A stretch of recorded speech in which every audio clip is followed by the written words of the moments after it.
It's the second lowest lake in the world after Al-Bahr al-Mayyit, which is of course a salt lake.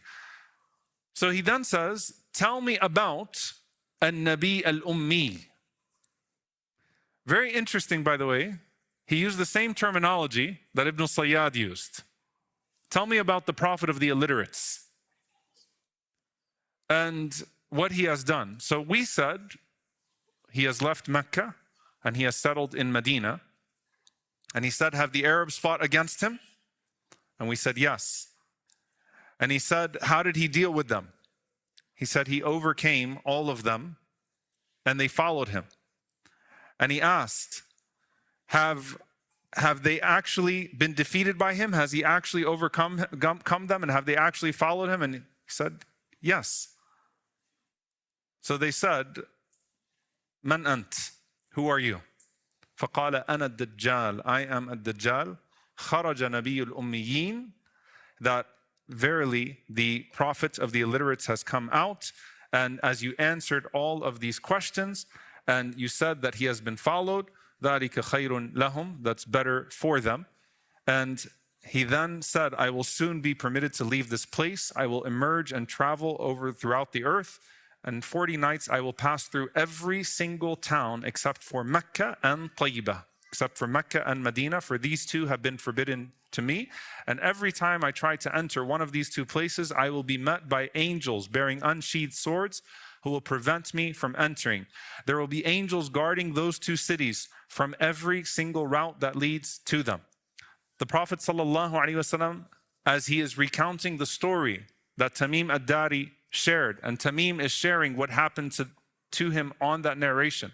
The Prophet ﷺ, he strikes the minbar and he says, and this is Tayyibah, this is Tayyibah, this is Tayyibah, meaning this is a place that he cannot enter. And the Prophet ﷺ said, did I not tell you about this before? And the people said, yes. All right, so is it that guy or is it Ibn Sayyad? So there are a few ways that we can try to reconcile this. One of them is that Ibn Sayyad was early in Medina, and this now confirmed to the Prophet ﷺ that Ibn Sayyad was not actually Al-Masih ad-Dajjal, the Dajjal, because Tamim comes in the last year, just prior to the death of the Prophet ﷺ, and he shares this narration, and so this is clarifying of that. And again, the Prophet ﷺ has made clear, even he does not know who is Dajjal and who is not in this regard. However, this establishes a few things. That a Dajjal is alive and he's anxious for that day. Now, could he be a picture or a vision in that child body? Like everything about Dajjal is strange and weird. Could they be the same person, strange and weird? Again, even the Prophet ﷺ did not know who at Dajjal, which one of them was actually Dajjal, or if the Dajjal had actually come at all. Now we go back to Ibn Sayyad. Jabir ibn Abdullah, Muhammad ibn Munkadir, rahimahullah, says, I saw Jabir ibn Abdullah radiyallahu ta'ala anhu wa an abihi swearing that Ibn Sayyad was a Dajjal. And I said to him, do you take an oath in the name of Allah? He said, I heard Umar radiyallahu ta'ala anhu swearing that he was a Dajjal, and the Prophet ﷺ did not censure Umar radiyallahu ta'ala anhu. So now you have Jabir and Umar both sure that it's Dajjal, and the Prophet ﷺ did not stop them. Now, that could be, again, that when they swear based on a conviction that they have, they weren't technically doing anything wrong, so the Prophet ﷺ did not stop them. All right, there's another plot twist then. What happens when the guy you think is Dajjal becomes Muslim? So Ibn Sayyad becomes Muslim. Not during the time of the Prophet ﷺ, after the time of the Prophet ﷺ, so he's not a Sahabi by any rank, because you have to have met the Prophet ﷺ and believed in him and accepted Islam while the Prophet ﷺ was still alive. So he's not a Sahabi, but after the death of the Prophet ﷺ, and Allah knows best, maybe this is why you have the confusion of Safi to Abdullah. Maybe this is when he starts going by Abdullah ibn Sayyad. But he now appears to be a Muslim. On top of that, he goes out for Hajj with the Sahaba. And now this is very confusing. Who is this guy? Did we get him wrong? Have we been wronging him? Or was he just like a really weird kid that converted to Islam and then all the weird thoughts have dissipated and he made tawbah? Because remember Tulayha radiyallahu anhu, a man who was a false prophet who became Muslim afterwards and repented from his ways? Was he like a little Dajjal or someone that was like an aspiring Dajjal who failed and then said, you know what, I become Muslim now? And that solves the problem? So Abu Sa'id al-Khudri, radiyallahu ta'ala anhu, he describes the moment of the pilgrimage. He says that we went out for Hajj or Umrah, and Ibn Sayyad was amongst us. And he says that he said something to me, and أخذتني منه ذمامة, like I was ashamed by what he said.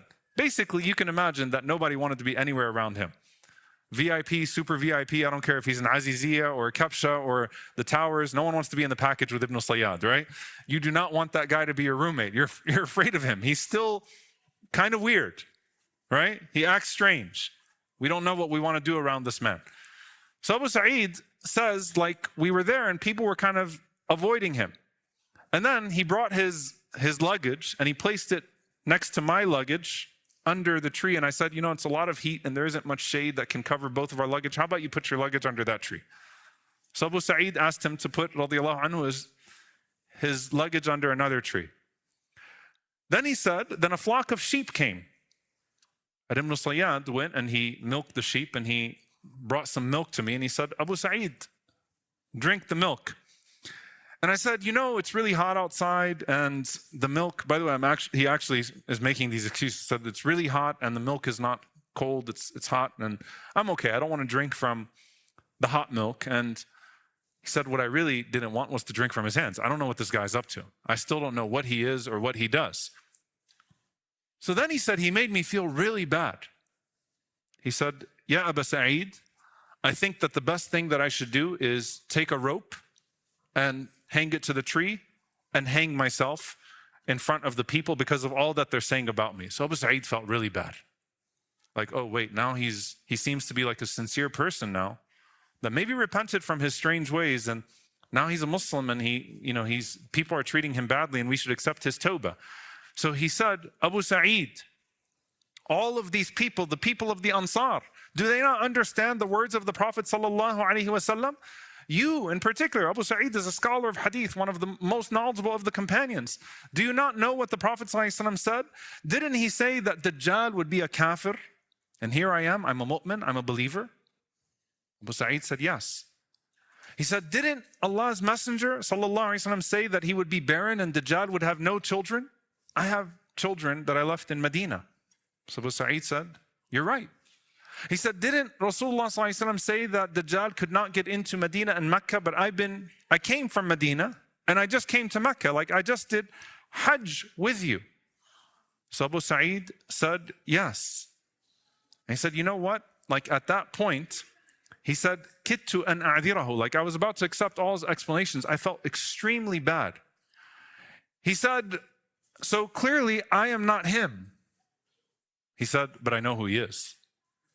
وَإِنِّي لَا أَعْرِفُهُ. And I know where he was born. And I know where he is right now.